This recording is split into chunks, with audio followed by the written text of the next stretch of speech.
হযরত সাল্লাল্লাহু আলাইহি ওয়াসাল্লামের জন্মের পূর্বের সময়টা কেমন ছিল। আমরা জানি সেই সময় আরবের জাহিলিয়াতের যুগ ছিল, যে সময়টাকে বলা হতো আয়ামে জাহিলিয়া। কি বলা হতো?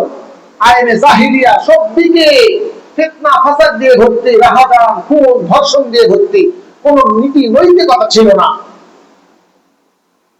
মানুষ যদি কন্যা সন্তান জন্ম দিত তাহলে নিজেকে পাপী ভাবতো, অলক্ষণে ভাবতো, তারা তাদের কন্যা সন্তানকে জীবন্ত কবর দিত।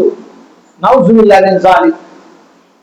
আইনে জাহিলিয়া ছিল, কোন ধরনের নীতি নৈতিকতা ছিল না, সঠিক বিচার ছিল না। যার ক্ষমতা তার বিচার, ক্ষমতা দেয় বিচার তার। এমন এক মহেন্দ্রক্ষণে মক্কা শহরে এক ব্যক্তি বসবাস করতেন, আব্দুল মুত্তালিব। কি নাম? তার পিতার নাম ছিল হাশিম। বড় কুরাইশ বংশের বড় সম্মানিত সম্ভ্রান্ত পরিবারের লোক। যে হাশিমের সন্তান আব্দুল মুত্তালিব।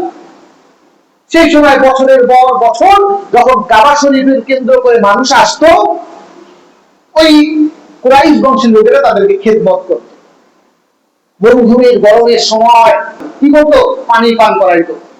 এবং কাবা শরীফের দেখভালের ক্ষমতা ছিল এই কুরাইশ বংশের হাতে। বংশ পরম্পরায় তারা এই দায়িত্ব পেয়েছে। হাসিম মারা যাওয়ার পরে তার সন্তান আব্দুল মুত্তালিবের হাতে চলে আসছে।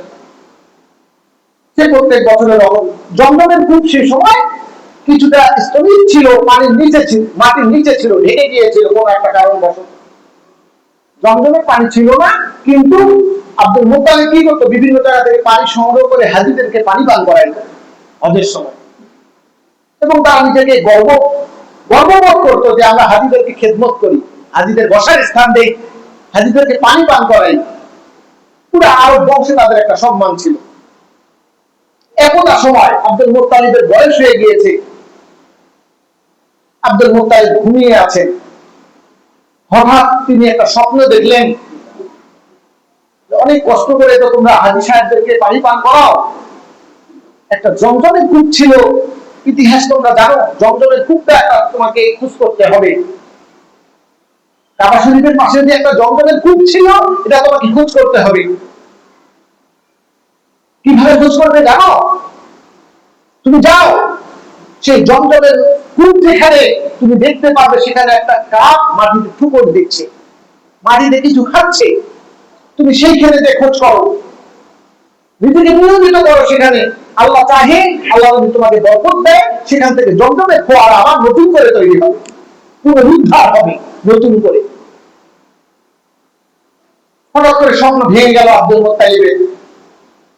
তিনি বললেন, কি অদ্ভুত স্বপ্ন দেখলাম। আমার বাবাও খেদমত করেছে হাজী সাহেবদের, আমি খেদমত করি। জমজম কূপটার ইতিহাস আমি জানি, কিন্তু কোন খোঁজ তো আমাদের জানা ছিল না। আমি কি স্বপ্ন দেখলাম? কাবা শরীফের প্রাঙ্গণে একটা কাক টুকরে টুকরে খাবার খাচ্ছে, সেখানে আমাকে খোঁজ করলে আমি নাকি জমজমের সন্ধান পাবো। রাতে উঠে ছটফট ছটফট করতেছে, কি করবো? এটা কোন ধরনের আশ্চর্যজনিত একটা স্বপ্ন দেখলাম আমি।